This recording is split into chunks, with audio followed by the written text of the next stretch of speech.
कर देते हैं। परेशान तो रहूंगा ना पार्वती, आखिर एक बेटी का बाप जो ठहरा। पार्वती, अब उसके हाथ पीले करने का समय आ गया है। पर हमारी आनंदी तो अभी सिर्फ 9 साल की है। अभी तो उसके पढ़ने लिखने और खेलने कूदने के दिन है। देख पार्वती, लड़कियां पराया धन होती है और जितना जल्दी इन्हें घर से विदा कर दे उतना अच्छा है। कल से आनंद की पढ़ाई लिखाई बंद। पर बापू, इसमें मेरी क्या गलती है? आप मुझे पढ़ाई करने क्यों नहीं देते? तेरी गलती है कि तू एक लड़की है। लड़का होती तो क्या बापू? लड़का होती तो क्या? लड़की, ज्यादा जबान ना चला, नहीं तो जबान अलग से खींचकर बाहर निकाल दूंगा। बापू, मैं पढ़ लिख कर कुछ बनना चाहती हूँ। मेरी पढ़ाई ना रोको बापू। आनंदी, तुझे पढ़ना है तो पढ़, लेकिन सारी उम्र बाप की छाती पर यूं बोझ बनकर ना बैठ। पर बापू, अभी तो मेरी उम्र पढ़ाई लिखाई की है। मुझे पढ़ लिख कर डॉक्टर बनना है। पढ़ाई पढ़ाई पढ़ाई, आज तो तेरी इन किताबों का काम तमाम करके ही छोड़ूंगा। ये ले। नहीं बापू, मत पढ़ो बापू। नहीं बापू, नहीं। बापू, ये तुमने क्या किया? तुमने मेरी किताबों को भी नहीं पढ़ा बापू।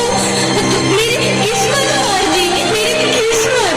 ये कापी किताबें ना सिर्फ छोरों के हाथ में अच्छी लगती है। लड़कियों के हाथ में तो सिर्फ मेहंदी अच्छी लगती है, मेहंदी। पर बापू, मैं लड़की हूँ तो क्या हुआ? लड़का और लड़की तो हमारी दोनों आंखों के समान होते हैं। चुप कर आनंदी, और यह एहसान मान कि अब तक जिंदा है तू। कहीं बचपन में गला दबाकर मार दिया होता तो यह तेरी बकवास नहीं सुननी पड़ती आज। पर बापू, मुझे तुम्हें रुलाना अच्छा ना लगे है। देख छोरी, जितना जल्दी हो तू चूल्हा जलाना सीख ले, उतना ही अच्छा है तेरे लिए। और हाँ, तेरा ब्याह तो होगा, वो भी कल के कल। अगला जीवन है तुम्हारी यही कहानी। आंचल में है दूध और आंखों में है पानी। मुझे माफ कर दे बेटी, तेरे बापू के जिद के आगे मेरी एक न चलेगी। माफ कर दे बेटी, मुझे माफ कर दे। इस प्रकार मात्र 9 वर्ष की छोटी उम्र में आनंदी का विवाह गोपाल राव जोशी से हो गया। बाल विवाह एक सामाजिक कुरीति है और इस कुप्रथा का शिकार होना पड़ा आनंदी को। 5 वर्ष बाद आनंदी 14 साल की हो गई है। उसके घर एक शिशु ने जन्म लिया है। देखते हैं आगे क्या हुआ। देखिए ना, इसे क्या हो गया है? इसका मतलब तो अंगार की तरफ टप रहा है। इससे तो बहुत तेज बुखार है। आप बिना कुछ भी बोलते हैं। दीजिए मुझे। माधव, माधव, जल्दी से वैद्य जी को बुला के लाओ। जी, अभी बुला के लाता हूं। ये तुम क्या कर रही हो आनंदी? भगवान की विभूति लगा रही हूँ। बस करो आनंदी, ये सब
जिंदगी का परिणाम आ गया है। तुमने पूरे कॉलेज में प्रथम स्थान अर्जित किया है। आनंदी, तुम्हारी मेहनत रंग लाई है। तुम्हें शिक्षा वृत्ति मिली है। ये लो तुम्हारे अमेरिका जाने की टिकट। मुझे शिक्षा वृत्ति मिल गई, मैं अमेरिका जा रही हूँ। पर ये सब मैं अकेले कैसे कर पाऊंगी? दीदी, अपना आप को इतना कमजोर क्यों समझ रही हो? फिर इतना पढ़ने लिखने का क्या फायदा? तुम अभी गवार की गवार नहीं हूँ मैं अब गवार।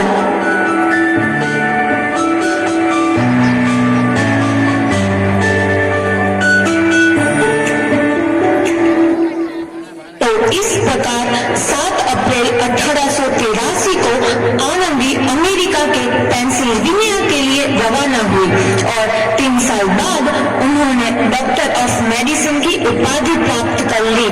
इधर आनंदी के पिता की तबीयत बहुत खराब है। आगे क्या होता है देखते हैं। लगता है अब मेरे जाने का समय आ चुका है। अब मैं नहीं बचूंगा। ऐसा मत बोलो। शहर के सिटी हॉस्पिटल में अमेरिका से डिग्री लेकर कोई बड़ा डॉक्टर आया है। एक बार वहाँ चलकर दिखा लेते हैं। हाँ, सही बोला भैया। कम से कम दिल को तसल्ली तो मिल जाएगी। हाँ हाँ, चलो चलो जल्दी हॉस्पिटल चलते हैं।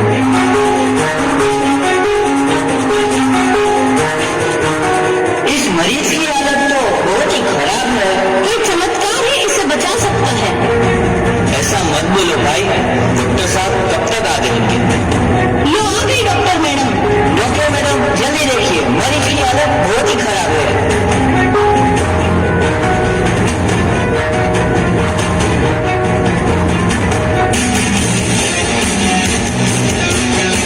अब आप बिल्कुल ठीक हैं।